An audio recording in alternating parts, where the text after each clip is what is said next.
I love you মুভিটি দেখতে হলে এই চ্যানেলে লাইক এবং সাবস্ক্রাইব করে পাশে বেল আইকনটি বাজিয়ে দিন। বন্ধুরা লাইক এবং সাবস্ক্রাইব করেছেন তো, পাশে বেল আইকনটি বাজিয়ে দিয়েছেন তো, চলুন আজকে এই মুভি নিয়ে কিছু গুরুত্বপূর্ণ আলোচনা করা যাক। বন্ধুরা এই আই লাভ ইউ মুভিটি লিখে আপনি কমেন্টে টাইপ করে যান এবং লাইক এবং সাবস্ক্রাইব করুন। বন্ধুরা এই মুভিটি নিয়ে আপনাদের মাঝে কিছু গুরুত্বপূর্ণ আলোচনা করব।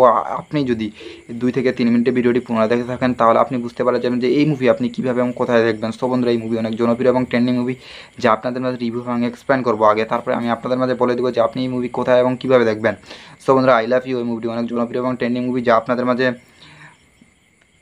আগে আমি আপনাদের মাঝে রিভিউ এবং এক্সপ্লেন করবো, তারপরে আমি বলে দেবো যে এই মুভি অনেক জনপ্রিয় এবং এই মুভি আপনি কীভাবে দেখবেন। সো বন্ধুরা আই লাভ ইউ মুভিটি দেখতে হলে অবশ্যই চ্যানেল লাইক এবং সাবস্ক্রাইব করে পাশে বেল আইকনটি বাজিয়ে দিন।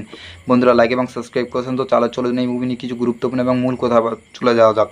সো বন্ধুরা এই মুভিটি 2007 সালে ভারতীয় বাংলা ভাষার রোমান্টিক চলচ্চিত্র ফিল্মস। এই মুভিটি দেখতে হলে সম্পূর্ণ আকারে আমার ভিডিওটি দেখতে থাকুন এবং সাথে থাকুন। ভিডিওটি একটুকু করে কেটে কিংবা স্কিপ করে দেখবেন না, ভিডিওটি পুনরায় আকারে দেখতে থাকুন এবং আমার সাথে থাকুন। সো বন্ধুরা আই লাভ ইউ 2007 সালে ভারতীয় বাংলা ভাষার রোমান্টিক চলচ্চিত্র ফিল্মস, ভারতীয় বাংলা ভাষার রোমান্টিক চলচ্চিত্র ফিল্মস, যা এই মুভিতে পরিচালক ছিলেন রবিন কিনাগি, যাদেরকে আমরা আশা করি অনেক পুরাতন পরিচালক নামে চিনি। বন্ধুরা এই মুভিতে শ্রেষ্ঠার সঙ্গে অভিনয় করেছিলেন দেব, যাকে আমরা সুপারস্টার নায়ক দেব নামে চিনি। মুভিতে অভিনয় করেছিলেন পায়েল সরকার। এই মুভিতে আরও অনেকে অভিনয় করেছেন, যা আপনাদের মাঝে রিভিউ এবং এক্সপ্লেন করতে চলেছি। বন্ধুরা এই মুভির মুক্তির তারিখ হলো 12 জুলাই 2007 সালে মুভিটি মুক্তি পেয়েছিল এবং এই মুভির সময় ছিল 1 ঘন্টা 50 মিনিট। দেশ ছিল ভারত এবং ভাষা ছিল বাংলা। সব ভিউয়ার্স আপনারা সব বুঝতে পেরেছেন যে এই মুভিটি অনেক জনপ্রিয় এবং ট্রেন্ডিং মুভি। যা এই মুভিটির কাহিনীটি কী ঘিরে হয়েছিল। চলচ্চিত্রটি এক ধনী পুত্র ও দরিদ্র কন্যা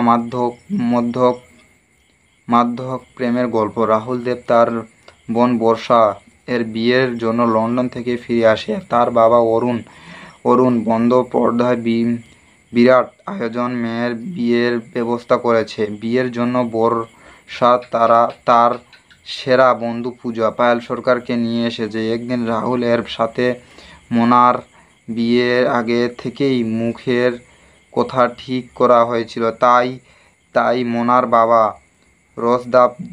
রোজতাব ও মোনার মা কমলি বন্দ্যোপাধ্যায় বিয়ে বাড়িতে উপস্থিত হয়। এদিকে দেখতে দেখতে রাহুল ও পূজার মন না খেটে। সব ভিউয়ার্স এই মুভিটির কাহিনীটি অনেক বড়, যা আপনাদের মাঝে সংক্ষিপ্ত আকারে বলার চেষ্টা করতেছি এবং বললাম। সব ভিউয়ার হয়তো আপনাদেরকে ভিডিওটি অনেক ভালো লাগছে। ভিডিওটি ভালো লাগলে অবশ্যই চ্যানেল লাইক এবং সাবস্ক্রাইব করতে ভুলবেন না। সো বন্ধুরা লাইক এবং সাবস্ক্রাইব করে থাকুন এবং এই মুভিটি আই লাভ ইউ মুভিটি লিখে কমেন্টে টাইপ করে দিন। সো বন্ধুরা ভিডিওটি আপনাদেরকে প্রত্যেকে অনেক ভালো লাগছে। আমার সাথে থাকার জন্য আপনাদেরকে প্রত্যেকে অসংখ্য আমার তরফ থেকে ধন্যবাদ। ভালো থাকবেন, সুস্থ থাকবেন, ধন্যবাদ।